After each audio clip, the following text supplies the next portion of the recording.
Loose అయినాయంట, అప్పుడు గట్టిగా ఉన్నాయి కదా, ఇప్పుడు లూజ్ అయినా చేతిలో అయినా అంటుంది.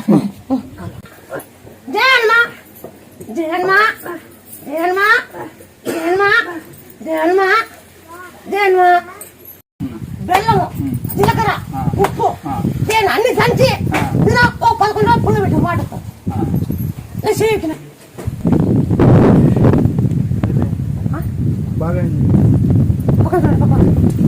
అక్కడ చేతితో చేయటను ఇట్లా ఆ పట్టేటను చేయి.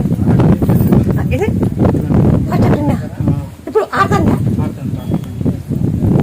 ఉన్నా నీకు ఈ డాక్టర్ గురించి పబ్లిక్ చూపాను. ఏనా నీకు డాక్టర్ పబ్లిక్ చూపిస్తారా?